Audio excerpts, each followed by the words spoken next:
에베소서 제 5장 8절에서 14절까지 제가 한번 읽어보겠습니다. 너희가 전에는 어두움이더니 이제는 주 안에서 빛이라. 빛의 자녀들처럼 행하라. 빛의 열매는 모든 착함과 의로움과 진실함에 있느니라.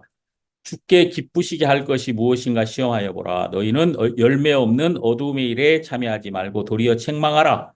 저희의 은밀히 행하는 것들은 말하기도 부끄러움이라. 그러나 책망을 받는 모든 것이 빛으로 나타나나니 나타나지는 것마다 빛이니라. 그러므로 이르시기를 잠자는 자여 깨어서 죽은 자들 가운데서 일어나라. 그리스도께서 네게 비추시리라 하셨느니라. 14절까지 읽었습니다.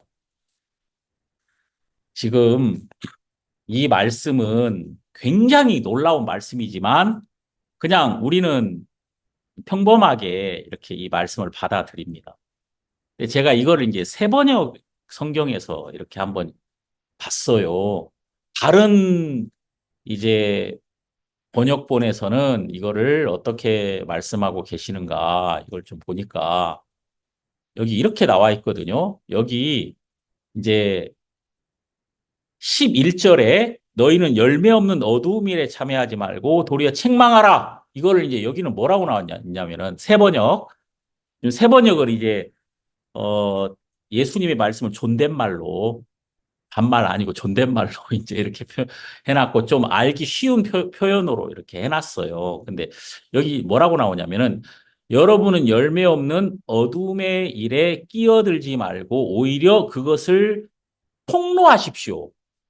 오히려 그것을 폭로하십시오. 이렇게 이제 나와 있어요. 그러니까 그거를 책망하라. 이 책망이 폭로의 의미가 있어. 폭로하라.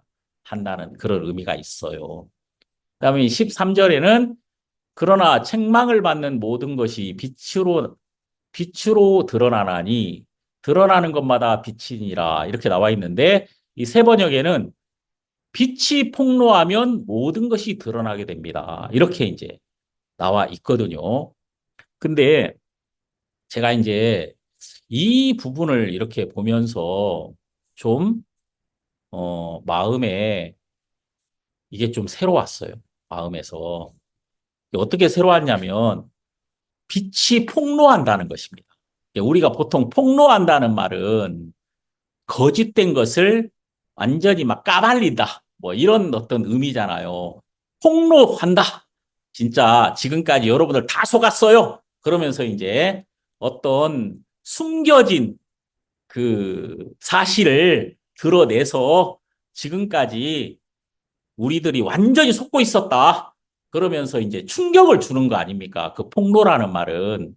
그런데 이 성경은 지금 뭐라고 말하냐면 너희는 전에 어둠이었다는 겁니다. 여기 8절에 우리가 읽었습니다. 너희가 전에는 어둠이더니 이제는 주 안에서 빛이라.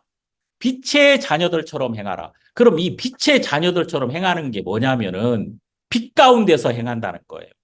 빛 가운데서 행한다는 게 뭐냐면은 빛의 폭로를 통하여 내가 지금까지 알았던 모든 사실에서 완전히 벗어나서 새롭게 행한다는 것을 의미하고 있다는 거예요. 우리가 거듭난 그리스도인들은 이 빛의 폭로를 통하여 나에게서 벗어나는 삶을 사는 거예요. 그러니까 우리가 어둠 가운데 있을 때는 어떻게 삽니까? 어둠 가운데 여기 나와요. 에베소 4장 한번 보십시오. 4장 여기 18절부터 보면 우리는 과거에 이렇게 살았습니다. 18절 저희 총명이 어두워지고 자 빛이 없었기 때문에 우리는 어두울 수밖에 없잖아요. 그러면은 여러분 깜깜한 데 있으면은 어떻게 됩니까? 자꾸 추측을 하게 되잖아요. 이 방이 어둡다고 하면 생각해 보십시오. 그러면 문이 어디 있을까? 아, 문이 저쪽에 있나? 이쪽에 있나? 뭐 이렇게 자꾸 추측을 할 거 아닙니까? 무슨 소리가 나면은 아, 저기 무슨 소리일까? 창문이 열렸나? 이렇게 자꾸 추측을 할 거 아니에요? 근데 빛이 오면은 우리는 이렇게 추측하지 않겠죠. 근데 여기 18절에 보면 총명이 어두워지고 빛이 없기 때문에 어두운 상태에 있고 어둡기 때문에 무지하단 말입니다. 예, 바로 나오죠. 저희 가운데 있는 무지함과 어두우니까 빛이 없으니까 알 수 없죠. 그러니까 무지하단 말이에요. 그런데 이 무지하면은 어떻게 되냐면은 마음이 굳어집니다. 왜 이게 굳어지냐면 내 생각이 자꾸 쌓인단 말이에요. 이렇게 자꾸 생각이 켜켜이 쌓이면서 두려움이 생기고 마음이 굳어지는 거지. 쉽지 않고 오래 일하면은 발 뒤꿈치에 어떤 굳은 살이 박이잖아요. 그러면 이제 굳은 살이 박이면 어떻게 됩니까? 감각이 없어지잖아요. 그렇죠. 마음도 똑같다는 거야. 빛이 오면은 불을 탁 켜면은 내 생각이 다 날아가 버려. 아, 정말 이 방 안에 먹을 것이 많구나. 그리고 이 방이 깨끗하구나. 이렇게 하나님이 우리를 위해 준비하신 것들이 많구나. 그러면서 이제 두려움이 사라지고 마음이 밝아진단 말입니다. 그런데 이제 빛이 없으면은 두려움이 많아진단 말이에요. 내 안에. 그러니까 무지함 속에 하나님이 보여주는 게 없으니까 내 생각이 많아지고 내 생각이 자꾸 쌓이면서 마음이 무감각해진다. 굳은 살이 쌓이니까. 마음이 무감각해지면서 여기 19절 보면은 저희가 감각 없는 자 돼요. 마음이 굳어지니까 감각이 없는 거예요. 그 말 이해 가시죠? 마음이 굳어지니까 감각이 없어지고 그럼 감각이 없으면 어떻게 되냐면은 자신을 방탕에 방임한단 말입니다. 그러니까 내가 내 자신을 자꾸 타락한 일에 던져준단 말이에요. 그러니까 쉽게 절망해버리고 나를 그냥 절망에 던져주는 삶을 살게 된다. 방탕에 방임하고 그렇게 되니까 어때요? 모든 더러운 것을 욕심으로 행한다. 그러니까 실제로 이것이 나를 망하게 하는 것인데 그것이 망하게 하는지 알지 못하니까 오히려 막 그것을 향해 달려간단 말이에요. 욕심으로 그것을 향해서 달려가게 되더라. 이게 어둠 가운데는 우린 이렇게 살았어요. 근데 여기 20절에 뭐라고 말합니까? 오직 너희는 그리스도를 이같이 배우지 아니하였느니라. 이렇게 나온단 말이에요. 그리고 다시 에베소서 5장 8절에 보면은 너희가 전에는 어둠이더니 우린 전에 어둠 가운데서 이렇게 감각 없이 살았단 말이에요. 그러나 이제는 주 안에서 빛이라. 빛이 오면요. 내가 지금까지 어둠 가운데 생각했던 모든 것이 잘못됐다는 사실이 발견이 됩니다. 이게 진짜 잘못됐었구나. 이런 게 발견이 된단 말이에요. 뭐 예를 들자면 이런 거예요. 내가 예를 들어서 이제 우리 아들이 난 지 3일쯤 됐을 때 열이 40도가 올라가더라고요. 애를 이렇게 딱 만지면은 딱 뜨거. 이렇게 40도 되면 진짜 뜨거워요. 근데 이제 우리 아이를 데리고 병원에 갔더니 전주 예수병원 갔더니 이제 예수병원에서 이제 진짜 뭐 아주 절망스러운 소리만 하는 거지. 특히 우리 작은아버지가 완전히 거기 정점을 찍었어. 우리 작은아버지가 소아과 의사인데 딱 와가지고 한단 소리가 야, 얘는 저기 되게 어려운 병이다. 막 그러는 거예요. 아니, 소아과 의사인 우리 작은아버지가 와서 좋은 소리 한마디도 안 하고 막 나쁜 소리만 쏟아내고 가니까 얼마나 마음이 안 좋겠습니까? 이 집사람이 뭐라 하냐면은 내가 말씀을 하나 받았거든. 명년 이맘때 네게 아들이 있으리라. 그래서 나는 내가 아들을 낳을 거라고 나는 믿고 있었어. 사람들이 내 배를 만지고 다 딸배라 그랬어. 다 이게 뭐 딸배, 아들배 이런 거 있잖아요. 배를 만지고 배가 조금 작으면은 딸배라고 하거든. 딸배라 그랬는데 나는 아들 낳을 줄 믿었어. 그리고 아들이 태어났어. 근데 지금 조금 아플 뿐이지만 아무 문제가 없어. 그래서 이제 제가 감사했죠. 그러니까 이제 말씀이 오니까 그 형편이 날아가는 거야. 이렇게 말씀이 오니까 정확하게. 그때 이제 이 에스겔 37장 이 말씀 한번 같이 보겠습니다. 이 에스겔 37장은 이 이스라엘 나라가 다시 살아날 것이라는 것에 대한 예언입니다. 이게 굉장히 유명한 예언이죠. 이 에스겔 37장은 지금부터 약 2600년 전에 기록된 말씀이란 말이에요. 근데 여기 이런 말씀이 있죠. 1절 여호와께서 권능으로 내게 임하시고 그 신호로 나를 데리고 가서 골짜기 가운데 두셨는데 거기 뼈가 가득하더라. 제가 이 말씀을 딱 읽었는데 그때 이게 꼭 내 마음의 골짜기라는 마음이 들었어요. 내 마음에도 뼈가 가득하고 내 마음에도 절망과 두려움과 기쁨이 말랐다 그 말입니다. 이 뼈처럼. 근데 2절에 나를 그 뼈 사방으로 지나게 하시기로 본즉 그 골짜기 지면에 뼈가 심이 많고 아주 말랐더라. 뼈밖에 없더라. 이게 내 마음이었단 말입니다. 그 당시에. 3절 그가 내게 이르시되 인자야 이 뼈들이 능히 살겠느냐 하시기로 내가 대답하되 주 여호와의 주께서 하시나이다. 제가 이제 이 말씀을 듣고 감동받은 거 아닙니까? 인자야 이 뼈들이 능히 살겠느냐 이렇게 이제 물었잖아요. 하나님이. 근데 이때 에스겔이 뭐라고 대답했냐면은 뭐라고 대답해야 되겠습니까?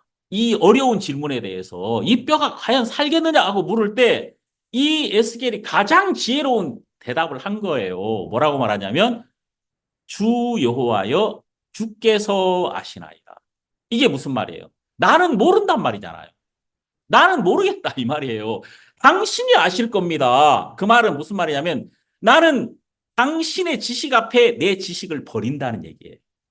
나는 모릅니다. 당신만 압니다.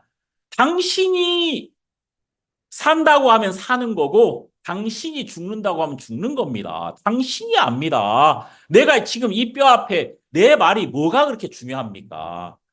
나는 어떤 말도 할 수 없습니다. 당신만이 아십니다. 이게 이렇게 지혜로운 대답이 어디 있어요?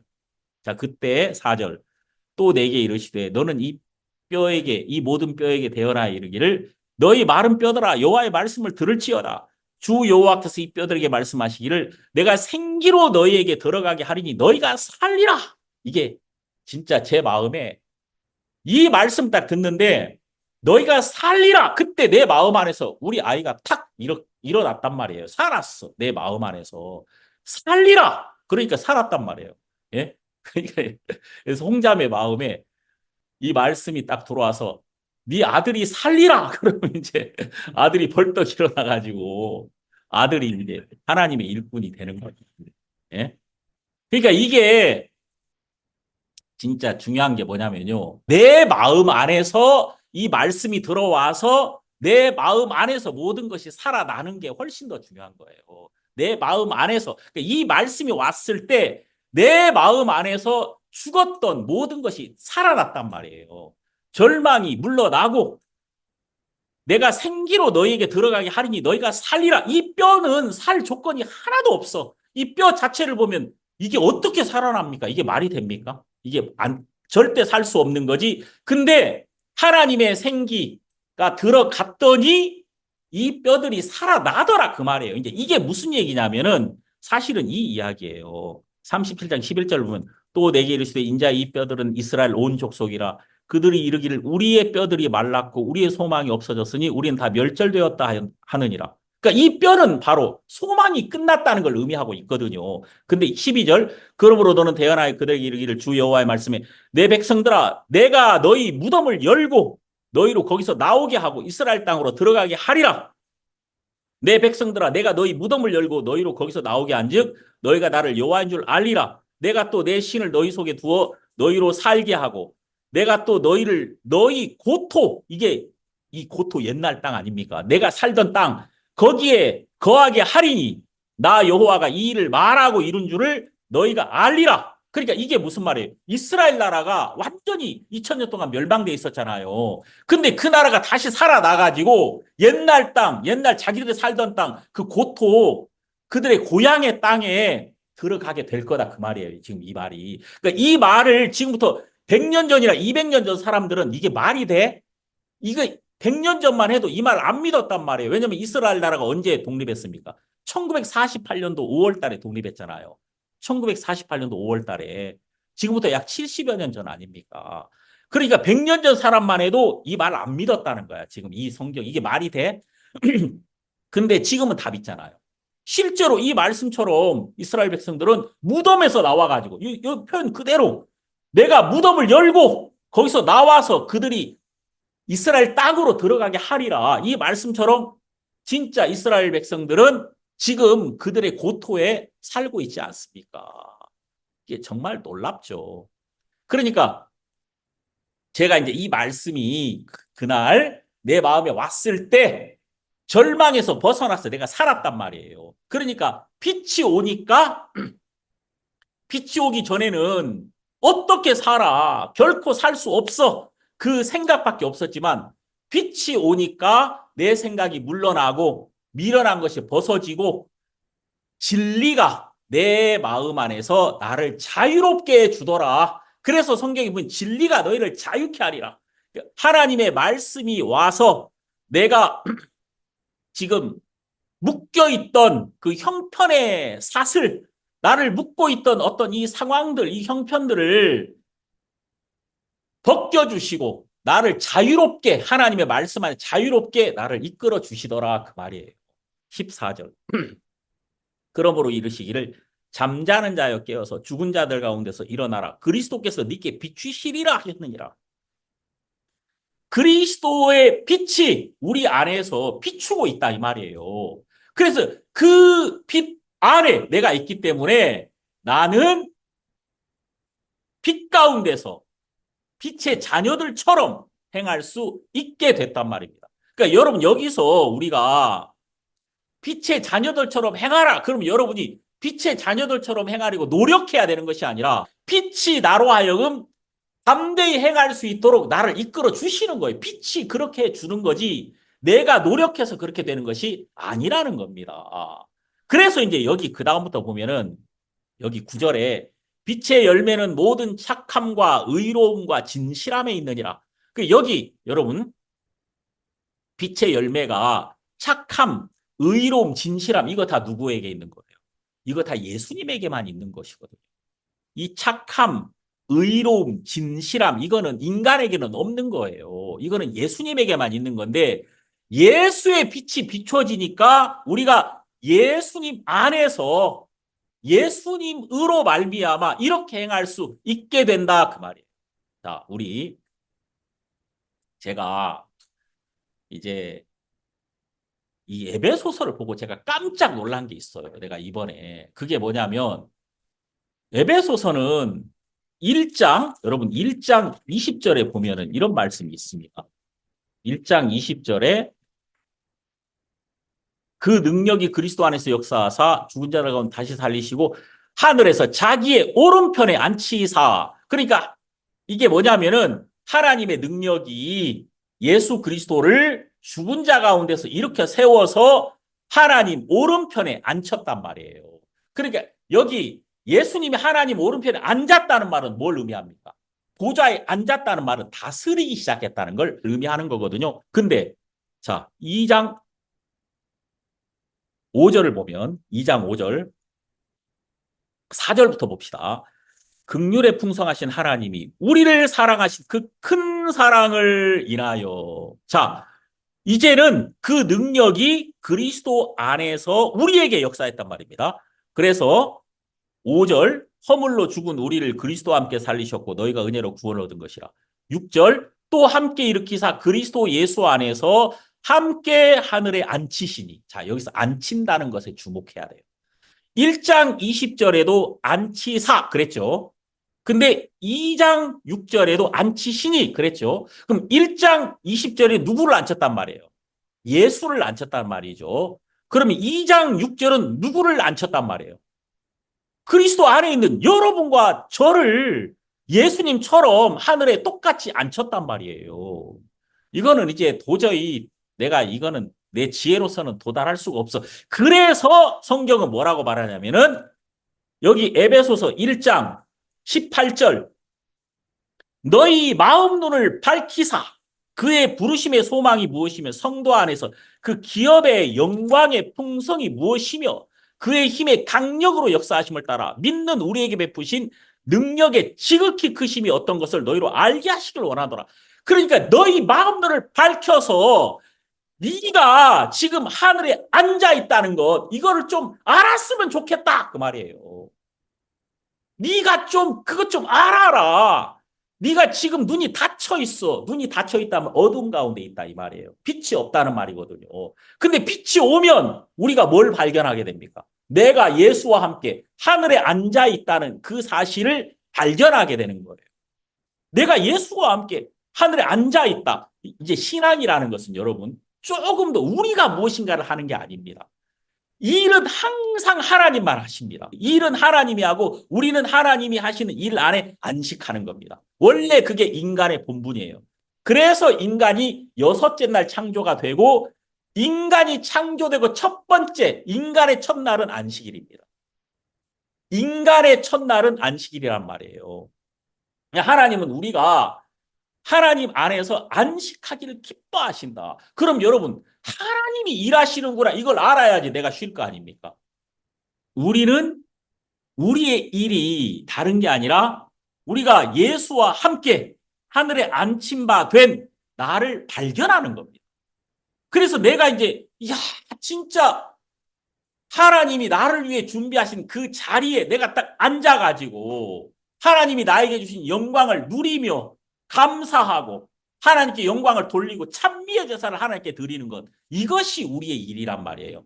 근데 이제 문제는 뭐냐면은 사람들 마음 안에 이것을 볼만한 이것을 말씀의 빛으로 한 번도 본 적이 없기 때문에 그냥 이 땅에 속하여서 항상 불안하고 쫓기는 마음으로 사람들이 인생을 살아왔다는 것이죠. 그래서 이제 여기 에베소서는 이렇게 우리에게 계속 말합니다. 여기 보면 2장 13절.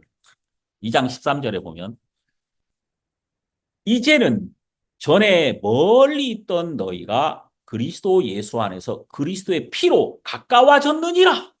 당신 하나님 가깝습니까? 이렇게 물어보면 예, 가깝습니다. 이렇게 말 못한다고요. 근데 여기 13절에 보니까 가까워졌느니라. 멀리 있던 우리가 가까워졌느니라. 물론 이제 이 이야기는 유대인과 이방인이 하나가 됐다는 것을 말하고 있어요. 그러나 그 말 안에는 실제로 멀어져 있던 하나님과 우리가 온전한 하나가 되었다. 가까워졌다. 근데 가까워지는 것이 무엇으로 가까워지느냐 하면 여기 13절에 있는 것처럼 그리스도의 피로 그러니까 내가 하나님과 가까워질 수 있었던 이유는 그리스도의 피에만 있다 그 말이에요. 그리스도가 보배로운 피를 흘리셨기 때문에 나는 하나님 가까워진 겁니다.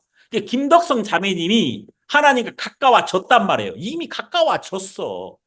내가 한 번씩 어지럽지만 그건 어지러운 것일 뿐이고 이건 그냥 어지러운 것일 뿐이고 나는 하나님과 가까워졌단 말이에요. 실제로.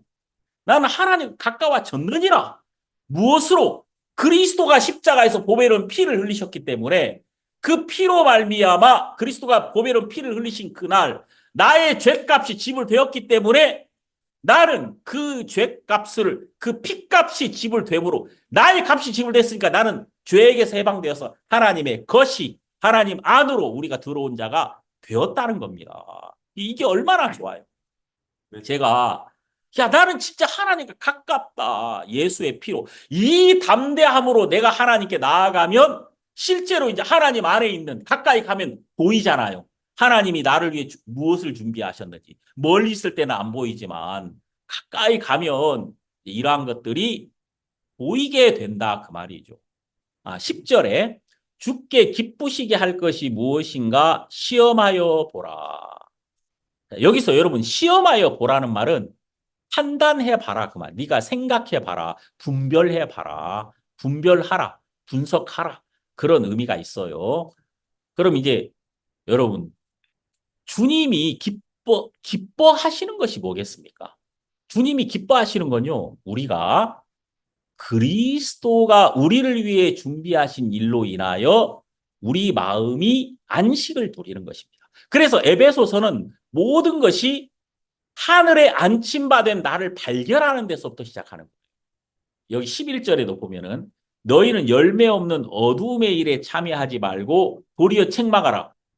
열매 없는 어두움의 일에 참여하지 말고 그러니까 내가 내 생각 가운데 있지 말고 도리어 책망하라. 여기서 이 책망하라는 말은 폭로하라 그 말이에요. 이걸 폭로해라. 다시 말해서 빛으로 말미암아 그것이 거짓이라는 것, 그것이 어둠이라는 것을 폭로하라는 것입니다. 그리스도인들이 자주 해야 되는 게 뭐냐면은 하나님의 말씀으로 내 생각을 책망하는 겁니다. 그러니까 하나님의 말씀으로 내가 나를 책망하는 거예요. 내가 가진 이런 마음들이 하나님의 말씀 앞에서 벗겨져 나가는 거지. 아브라함에게 할례를 행했는데 아브라함의 살 껍질을 잘라내는 거잖아요. 이 할례가 딱 잘라내는 것처럼. 그러니까 아브라함은 자식을 낳을 수 없는 사람이에요. 아브라함이 이미 씨가 없단 말입니다. 자기 아내는 경수, 경수가 끊어졌어요. 그리고 자식을 낳을 수 없어요. 그런데 하나님이 뭐라고 말씀하시면 명년 이맘때 네게 아들이 있으리라. 그러면서 할례를 하라 그랬어. 다시 말해서 그 살을 잘라내라 이 말이에요. 그럼 이걸 잘라내라는 거 뭐냐면은 너는 지금 씨가 없지만 하나님의 말씀 안에서는 이 아브라함은 많은 무리의 아비란 말입니다. 그래서 이제 그 말씀을 살에 새기는 것이 할례거든.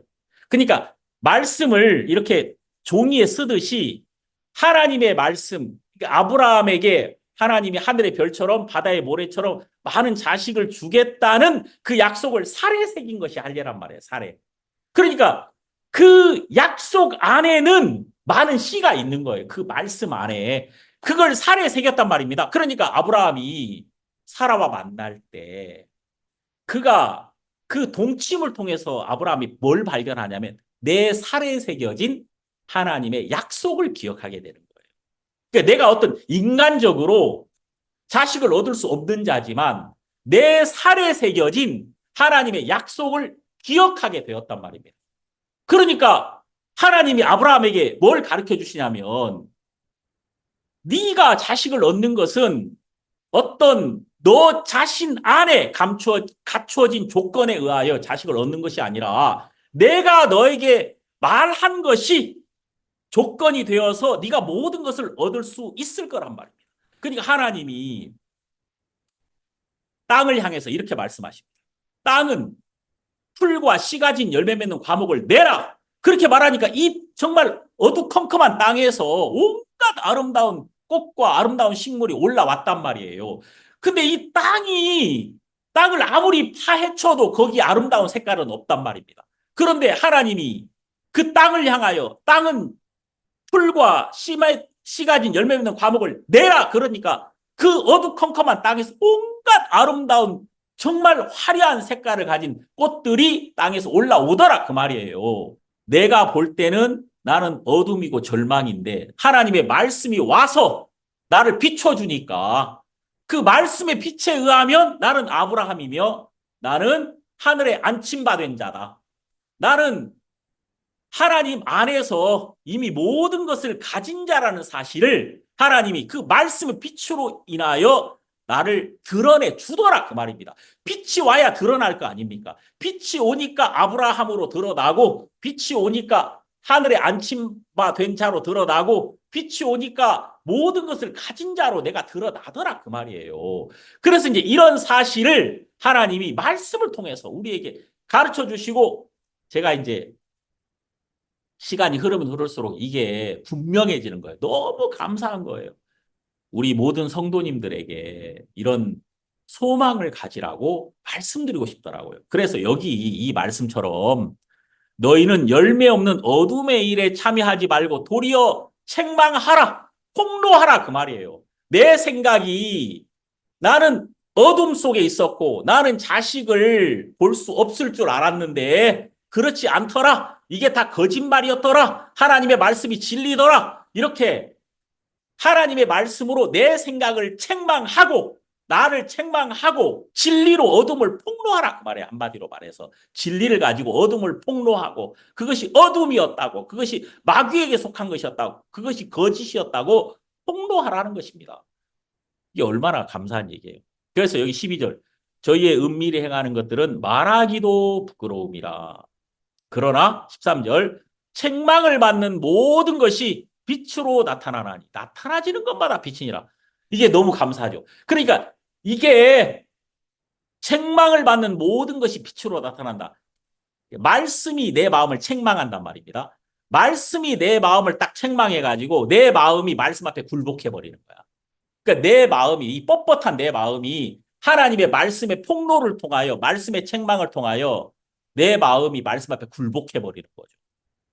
하나님 말씀 앞에 내가 딱 서니까 너무 부끄러운 거예요. 왜냐하면 나는 말씀과 완전히 반대로 생각하고 있었거든. 근데 말씀은 나를 의롭다고 하시더라 그 말입니다. 나는 내가 하나님 앞에 설 수 없는 더럽고 추한 인간이라고 생각했는데 하나님의 말씀 앞에 섰더니 말씀은 나를 의롭고 거룩하고 온전하다라고 말씀하시는 거죠. 그러니까 이 성경이 얼마나 놀랍냐면 야 너희가 있잖아.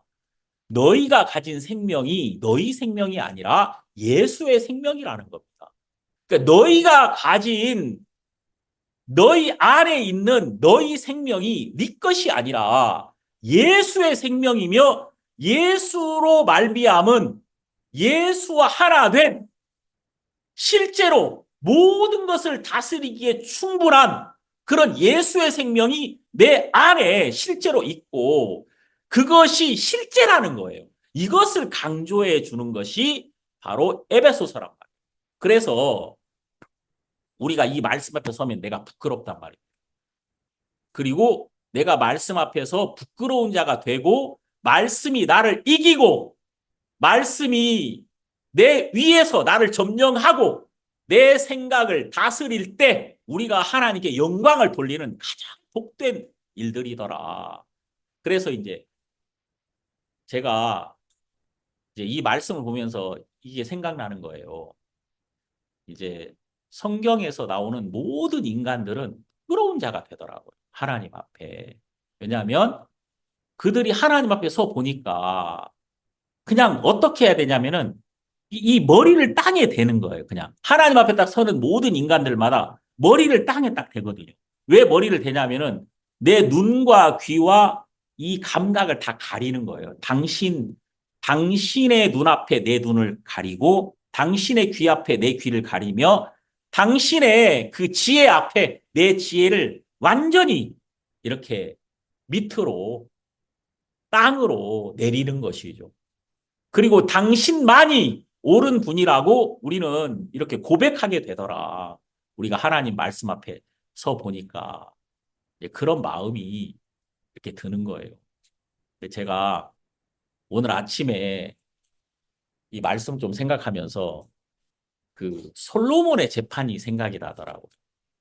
이 솔로몬이 이제 첫 번째 재판을 했잖아요. 솔로몬 앞에 그 창기 두 명이 옵니다. 한 아이를 데리고 열왕기상 3장 21절 미명에 내가 내 아들을 젖먹이려고 일어나 본즉 죽었기로 내가 아침에 자세히 보니 내가 낳은 아들이 아니더이다 하며 다른 계집은 이르되 아니라 산 것은 내 아들이요 죽은 것은 네 아들이라 하고 이 계집은 이르되 아니라 죽은 것이 네 아들이요 산 것이 내 아들이라 하며 왕 앞에서 그와 같이 쟁론하는지라 왕이 말합니다. 23절 왕이 가로되 이는 말하기를 산 것은 내 아들이요 죽은 것은 네 아들이라 하고 저는 말하기를 아니라 죽은 것이 네 아들이요 산 것이 내 아들이라 하는도다 하고 또 가로되 칼을 내게로 가져오라 하니 칼을 왕의 앞으로 가져온지라.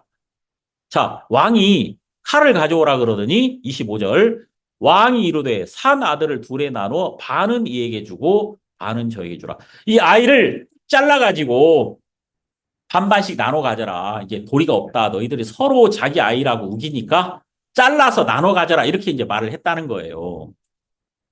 그럼 이제 이 판결이 어떻습니까? 여러분이 보실 때. 이게 지혜로운 판결입니까? 아니, 이게 무슨 판결이 저 따위야. 칼로 이 생명을 나누라는 것은 죽이라는 말이잖아요. 이것은 이 아이를 죽이라는 말인데 이런 판결이 어떻게 있을 수가 있느냐. 자, 근데 자, 여기 보세요.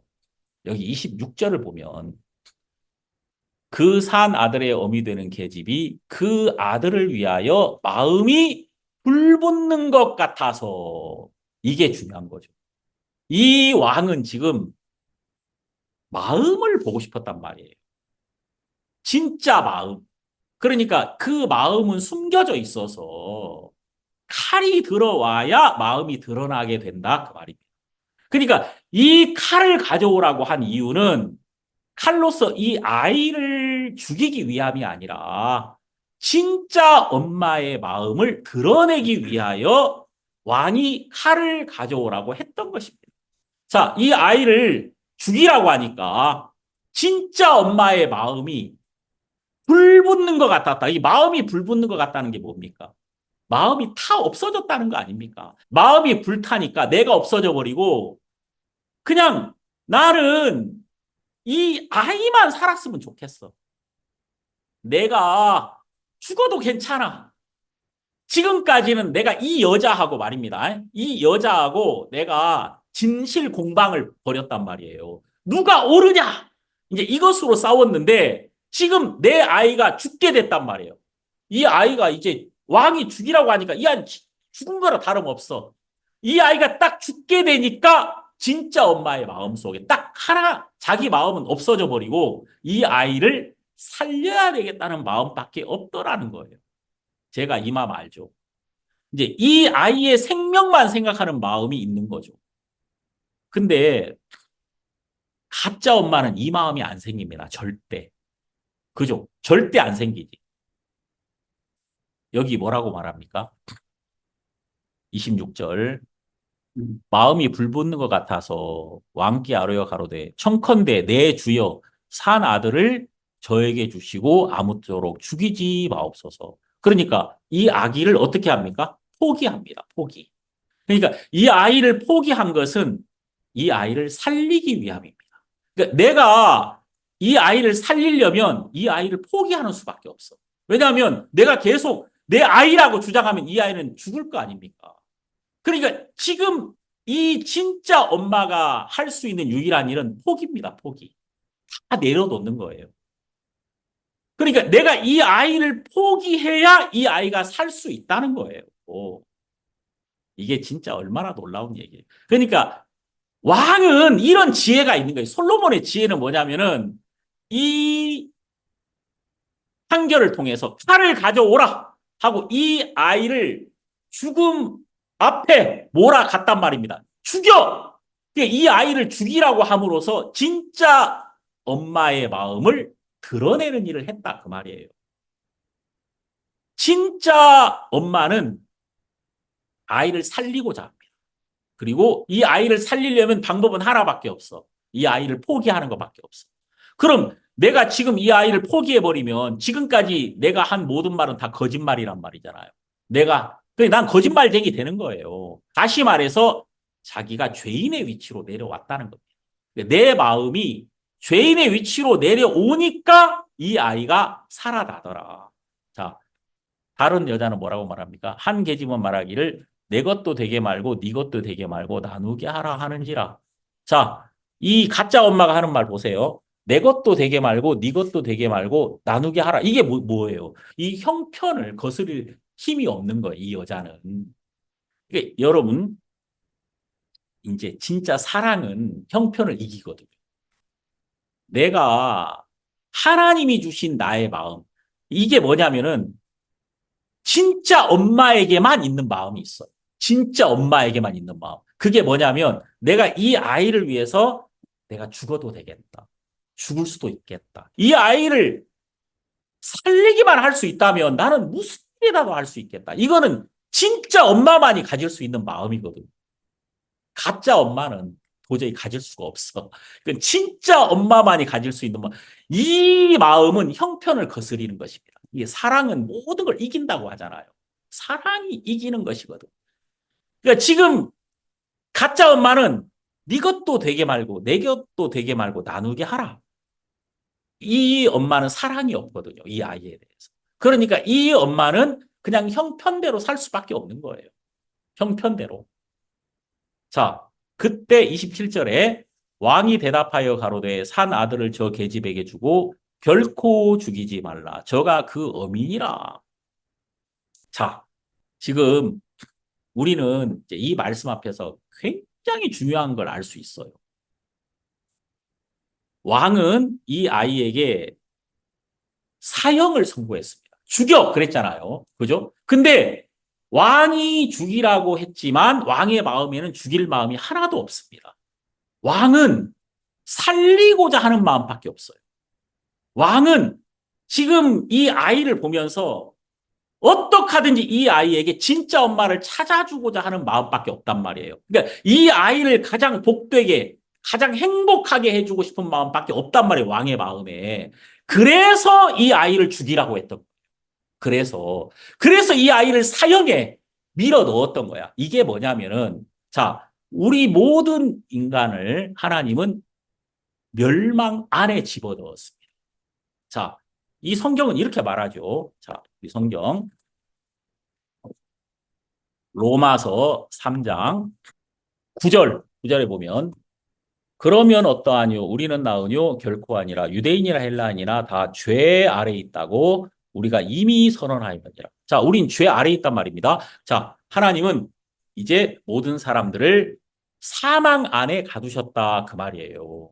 그렇죠? 그러니까 모든 사람 이제 지옥에 가야 되는 거예요. 지옥에. 이게 놀라운 게 뭐냐면은 지옥을 만드신 하나님은 우리를 지옥에 보내려고 하지 않는다는 겁니다. 사형을 내리신 솔로몬은 그 아이를 살리고자 하는 마음밖에 없어요. 그러니까 지옥을 만드신 하나님은 우리를 살리고자 하는 마음밖에 없단 말입니다. 그러니까 우리를 죄 아래 가두신 하나님은 우리를 죄 아래 가두심으로 우리를 죽이려고 했던 것이 아니라 살리려고 했던 것이다. 여기 갈라디아서 한번 본다면 갈라디아서 3장 22절에 보면 22절 그러나 성경이 모든 것을 죄 아래 가두었으니 이는 예수 그리스도를 믿음으로 말미암은 약속을 믿는 자들에게 주려 함이니라. 그러니까 모든 걸 죄 아래 가둔 이유는 예수 그리스도를 믿는 믿음을 주시기 위함이었다. 깜깜하면은 위만 바라볼 거 아닙니까? 위. 예? 노아의 방주 위에만 창이 있었던 것처럼 하나님이 모든 어둠을 통해서 예수님을 바라볼 수 있게 하신 거예요. 그러니까 참 놀라운 게 그 아이가 사형을 당하게 되니까 진짜 엄마가 드러나더라고요. 진짜 엄마는 누굽니까? 죄인의 위치로 내려간 자잖아요. 그죠? 자기를 죽음 안으로 던져버린 자. 자기를 이 아이를 살리기 위해서 죽음으로 자기를 던져버린 자가 진짜 엄마다. 그러니까 우리 모두가 멸망당할 자리에 멸망의 위치에 딱 들어갔더니 진짜 엄마가 나타났다. 누굽니까? 예수 그리스도시다. 그 말이에요. 예수 그리스도가 죄 없으신 분이 죄인이 되어서 정말 우리의 죄를 담당하시고 십자가에 못 박혔다. 그 말이에요. 죄인의 위치로 내려갔다. 이분이 진짜 엄마더라. 그러니까 지금 왕이 하는 일은 뭐냐면 그 아이를 사형을 당하게 함으로써 진짜 엄마를 드러냈던 것처럼 하나님은 우리 모두를 살리시려고 우리를 사망 안에 가두신 거예요. 그래서 우리가 사망 안에 갇혔을 때 예수 그리스도 참으로 우리의 진짜 엄마, 우리의 참된 주인이신 예수 그리스도가 십자가에서 우리의 죄를 온전히 담당하시고 그분이 우리의 참된 주인으로서 드러나셨다 그 말입니다. 그래서 여러분 여기 빌립보서에 이렇게 나오죠. 여기 빌립보서 제2장 8절에 보면은 사람의 모양으로 나타나셨음에 자기를 낮추시고 죽기까지 복종하셨으니 곧 십자가에 죽으심이라. 이러므로 하나님이 그를 지극히 높여 모든 이름 위에 뛰어난 이름을 주사 하늘에 있는 자들과 땅에 있는 자들과 땅 아래에 있는 자들로 모든 무릎을 예수의 이름에 꿇게 하시고 모든 입으로 예수 그리스도를 주라 시인하여 하나님 아버지께 영광을 돌리게 하셨느니라. 그러니까 예수님이 자신을 하나님의 심판 앞에 자기를 딱 던져버렸을 때 하나님은 이 예수님을 가장 높은 자리에 올리셨잖아요. 그러니까 지금 이 여인이 죄인의 위치로 딱 내려오니까 왕이 저가 그 어민이라 그러면서 그 여인을 진짜 엄마로 모든 사람 앞에 모든 백성 앞에 정말 이제 창녀가 아니야. 이 여자는 창녀가 아니라 참된 어미로 참된 부모로 참된 생명을 맡은 자로 이 여자를 높이 세우셨다 그 말이에요. 내가 나를 버리면 하나님이 나를 세우신단 말이에요. 내가 나를 버리면. 그런 것처럼 우리가 하나님의 말씀 앞에 딱 와서 말씀의 책망을 받는 거예요. 내 자신이. 그래서 말씀 앞에서 내가 죄인이 되고 말씀 앞에서 내가 무너지고 말씀 앞에서 내가 거짓된 자가 되고 말씀 앞에서 내가 부끄러운 자가 돼버리면 말씀이 나를 이기고 말씀의 능력이 나를 높이 세워서 가장 복되고 아름다운 자리로 나를 세워주실 수밖에 없다는 겁니다. 그래서 이제 저는 여기 에베소서 이 말씀을 통해서 빛의 폭로가 모든 것을 드러내서 이제 우리를 어떻게 살게 합니까? 여기 보면 여기 뭐라고 말합니까? 13절에 에베소서 5장 13절에 보면 그러나 책망을 받는 모든 것이 말씀의 책망이 나의 거짓을 드러낸다는 말이에요. 예? 이렇게 되면은 모든 것이 빛으로 나타나나니 그 말씀의 빛이 내게 와서 나를 책망함으로 나의 거짓을 드러내는 거예요. 이렇게 되었을 때 나타나지는 것마다 빛이니라 그랬죠. 나타나지는 것마다 빛이니라. 그러니까 실제로 내가 정말 거짓됨이 진리 앞에서 드러나잖아요.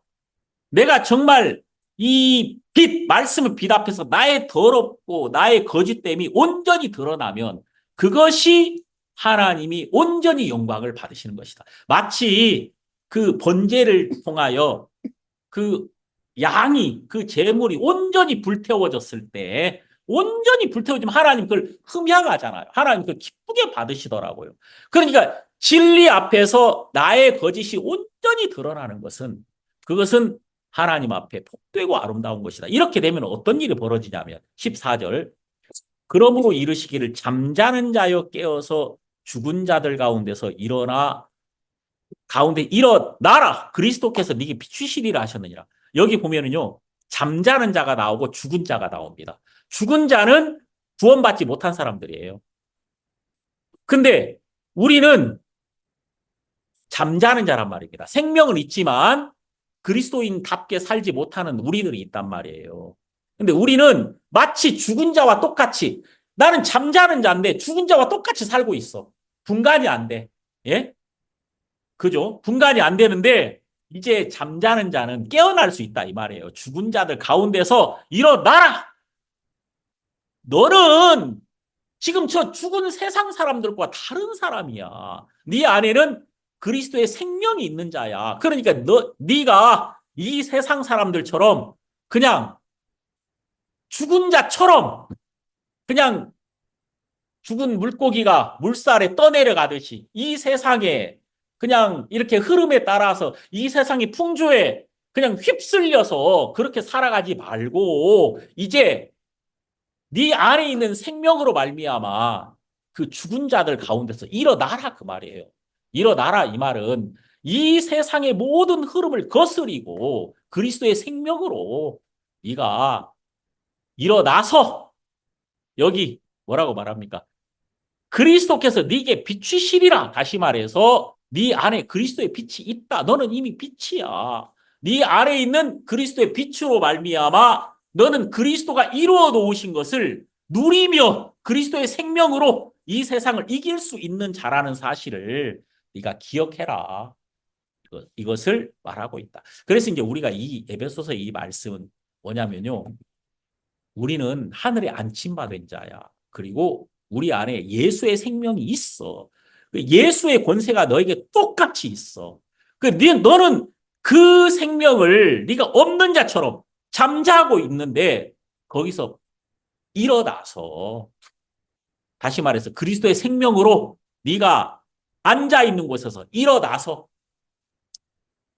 그리스도인답게 하나님의 자녀답게 행하라는 것입니다. 담대하게 행하라. 우리가 빛이 있으면 뛰어갈 마음이 생기잖아요.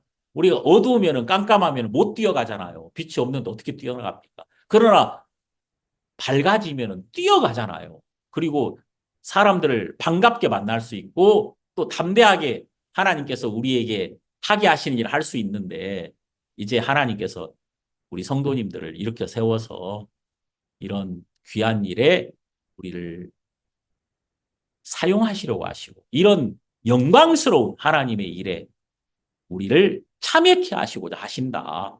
말씀이 오면 항상 폭로가 되거든요. 내가 지금까지 가졌던 이 모든 생각이 얼마나 잘못된 것인가를 탁 드러내 줘버리는 것이죠. 그래서 내가 즉시로 거기서 벗어나서 담대하게 진리를 향해 달려갈 수 있게 만들어 주시더라고요. 이 모든 말씀은요, 다 어디서부터 시작되냐면 내가 하늘에 안침받은 나를 인식하는 데서부터 시작되는 거예요. 그러면은 내가 어떻게 행할 것인가가 정확하게 내 마음에 비춰온다. 깨닫게 된다. 그리고 내가 즉시로 달려갈 수 있는 마음을 가지게 된다는 것입니다. 이런 부분을 여러분들이 마음에 깊이 생각하기를 바랍니다. 기도하겠습니다. 하나님 아버지 고맙습니다. 너희가 전에는 어둠이더니 이제는 주 안에서 빛이라 빛의 자녀들처럼 행하라 하는 이 말씀이 무엇인지를 우리에게 가르쳐 주심에 감사합니다. 우리 성도님들이 이제 그리스도 사랑 안에서 담대하게 하시고 이 빛의 자녀처럼 행하여 우리 안에서 항상 예수 그리스도가 나타내 주시고 보여주시는 것을 우리가 받고 그것을 누림으로써 우리가 마음으로 하나님께 영광을 돌릴 수 있게 우리를 이끌어 주소서. 하나님 아버지, 우리가 무엇인가 이렇게 해야만 한다는 그런 쉼이 없는 마음 속에 우리는 오랫동안 살았습니다.